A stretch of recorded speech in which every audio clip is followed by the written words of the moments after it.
वंदनीय संत समाज, देव देवियों, उन महान आत्माओं को श्रद्धांजलि जिसका नाम हमारे श्रद्धेय विपिन दास जी एक अच्छे होनहार युवक था। उन्हें भी सहकोटि नमन। देव देवियों, सद्गुरु कबीर धाम ममलखा व्यास गादी की ओर से तमाम भक्तजनों के चरणों में सहकोटि नमन। कबीर साहिब की मैं थोड़ी सी वाणी रखता हूँ। कबीर साहिब कहते हैं कि हे मानव, जीवन में आया है तो मुस्कुराना सीखो। जिस पर तू घमंड करता है, जिस पर मनुष्य को अहंकार होता है, वह बिल्कुल मिथ्या है, धोखा है। आंख से आप जितने सारे पदार्थ देख रहे हो, जहाँ तक हमारी और आपकी दृष्टि जाती है, वह सब धोखा है। संत महात्मा बतलाते हैं कि अगर जीवन में धोखे से बचना चाहते हो तो गुरु के शरण में जाओ और सत्कर्म करो, परोपकार करो, दया की भावना रखो, जीव पर दया करो। जिस दिन मनुष्य को जीव पर दया करने की कला हो जाती है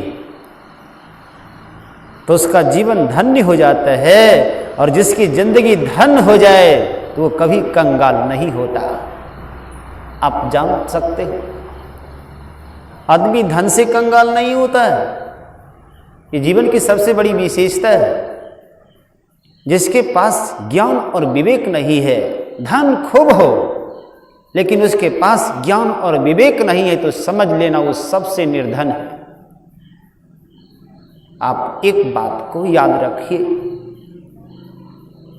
कोई छोड़ता है और किसी से स्वतः छूट जाता है।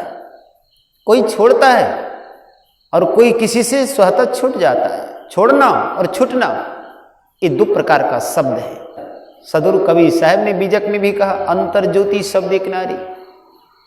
आपके अंदर में जो इच्छा है, संत महात्मा बतलाते हैं, हे संसार के लोगों, उस इच्छा को जगाओ जो आपके अंदर में दिव्य स्वरूप चेतन आत्मा बैठा हुआ है।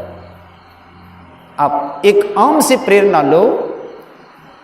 जब आम थोड़ी सी रहती है, छोटा सा, तो देखो उसका बिल्कुल कितना खट्टापन आता है, तिलमिलाता है। जैसे बच्चे भी हो, बच्चा होता है, थोड़ी सी बाल अवस्था में आता है तो तिलमिलाते हैं।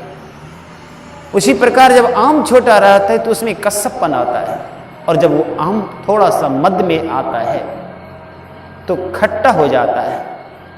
और जब उस खट्टे को अनेक प्रकार का संगत लगता है तो खट्टा ही खट्टा बन जाता है। और उस खट्टे को आप अचार भी कहते हो। अनेक प्रकार की सामग्री डाल करके उसका जैसा संगत है, जैसा उसके अंदर में भाव है, उसी प्रकार का संगत उसको मिल जाता है, और एक दिन वही आचार कहो, खट्टा को विष बन जाता है।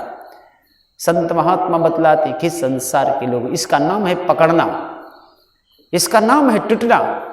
लेकिन जब वही आम, संत महात्मा बतलाते हैं कि संसार के लोग, वही आम जब वृक्ष के डाल में पकता है तो स्वतः डाल छोड़ देता है। वो छूटता नहीं है, स्वतः छोड़ देता है।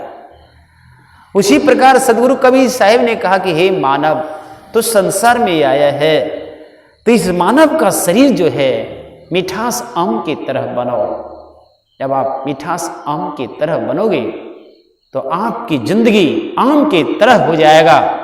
और जब आपकी जिंदगी आम की तरह हो जाए तो जिंदगी में एक ऐसी विशेषता होगी, वह आम का फल हर कोई खाने के बाद उसके अंदर में आनंद आता है कि मैंने आम का फल खाया।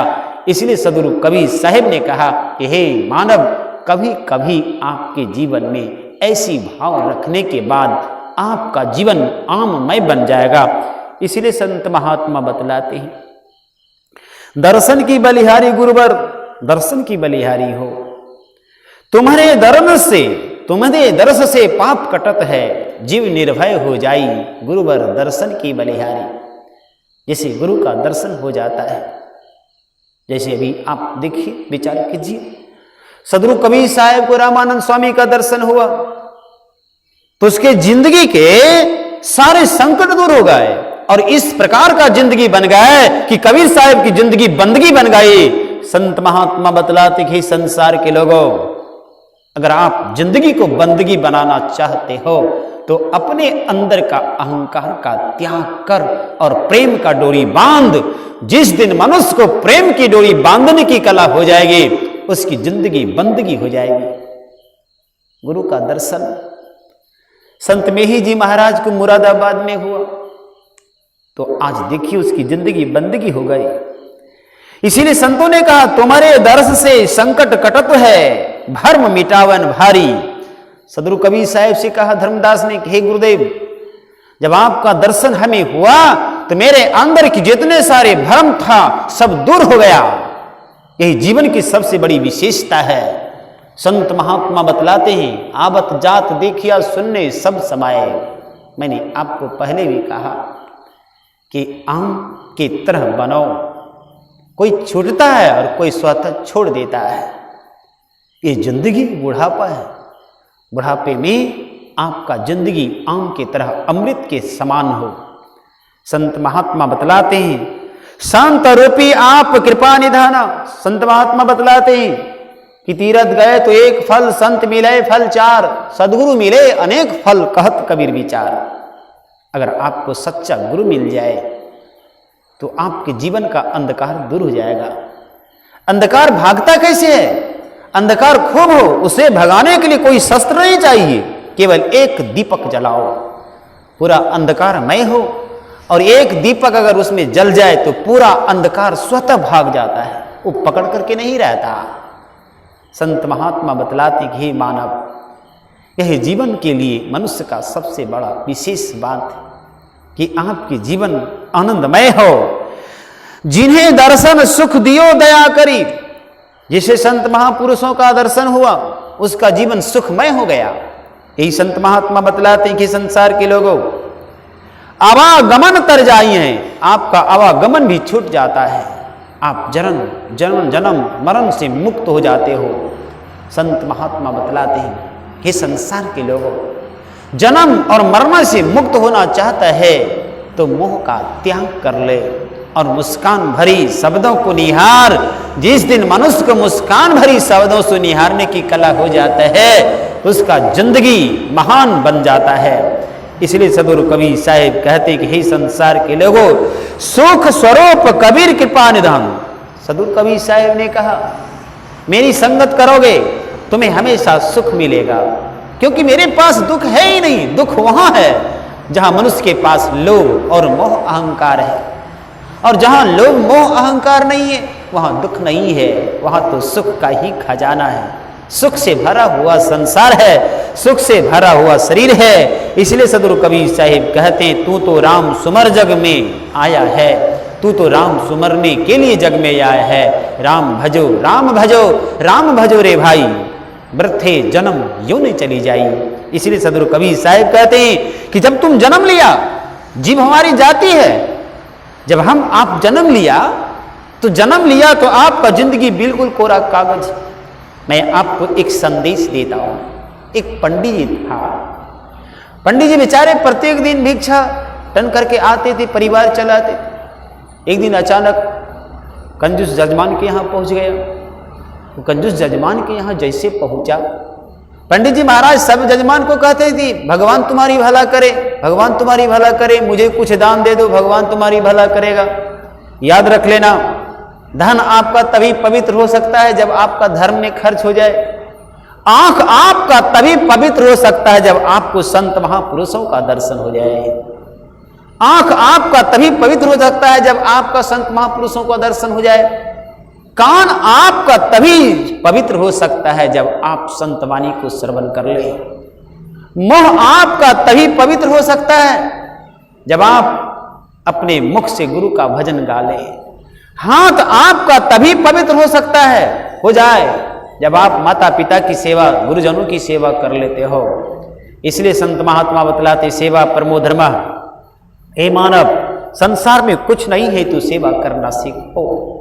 सदगुरु कबीर साहब ने भी कहा, कोरा कागज काली स्याही लिखत पढ़त वही पढ़ने दे। हे मानव, तुम्हारा शरीर तो कोरा कागज के समान है। मनुष्य सब कुछ कर लेता है, दोष भगवान को लगा देता है। यही जीवन की सबसे बड़ी विशेषता है। पंडित जी महाराज कंजूस जजमान के यहाँ पहुंचा। कंजूस जजमान प्रातः के समय में दुकान खोला था। कहा, जजमान कुछ भिक्षा देना। जजमान कह दिया, बाबा अरे आप इतने सुंदर शरीर आपको मिला है, क्यों प्रातः समय में भीख मांगने आ जाते हो? अरे सुंदर शरीर का सदुपयोग करो, कमा करके खाओ, परिवार चलाओ। बाबा को बड़ा दुख हुआ। बाबा को बेचारे को बड़ा दुख हुआ। घर आए, कहा देखो उम्र बीत गया लेकिन अभी तक कुछ नहीं हुआ। उसकी पत्नी ने कहा कि आज अपने गुरु के पास जाओ और गुरु के पास जा करके आप कम से कम ये 50 वर्ष के उम्र में एक बेटा मांग लेना। अब बेचारे पंडित जी महाराज भिक्षा बिना मांगे गुरु जी के पास पहुंचा। कहा कि हे गुरुदेव, मैंने 81,000 राम नाम का नाम लिया, लेकिन राम की कृपा, कहा जाए महाराज दशरथ के यहाँ तो राम का जन्म हुआ, लेकिन मेरे घर में राम का जन्म कब होगा? जन्मत मरत जगत संसारा, जन्मत मरत जगत संसारा। अब तो महात्मा जी ने आशीर्वाद दिया। कहा कि हे ब्रह्मन देवता, जाओ, वृथा न जाए देवरी शिवानी, तुम्हारे घर में एक पुत्र का जन्म होगा। 50 साल की आयु में पंडित जी महाराज को सदगुरु कबीर साहब बतलाते हैं, हाथी चलत अपनी गति में, कुकर भूखे तो भूखने दे। चंडी भैरव शीतला देवी, देव पूजा देवी करे तो पूजने दे। कहे कबीर सुनो भाई साधु, नरक परे तो परने दे। लेकिन कहने के लिए तू किसी को छोड़ना मत। सदगुरु कबीर साहब ने कहा कि सांच कहे तो मारन धावे, झूठे जगपतिया ना हो। देखो जग बौरा ना संतो, देखो जग बौरा ना हो। नेमी देखा धर्मी देखा, प्रातः करे स्नाना हो। हे संसार के लोगों, प्रातः केवल गंगा जी में स्नान करने से क्या होगा? अरे स्नान करने हो तो संत रूपी सरोवर में स्नान करो। जो साहिब कबीर ने कहा, संत सरोवर गंगा जलो ताही पखारे अंग, शोध हिया निर्मल भय साधु के सत्संग। हे मानव, सत्संग के बिना मनुष्य का जीवन अधूरा है। इसलिए प्रत्येक समय में सत्संग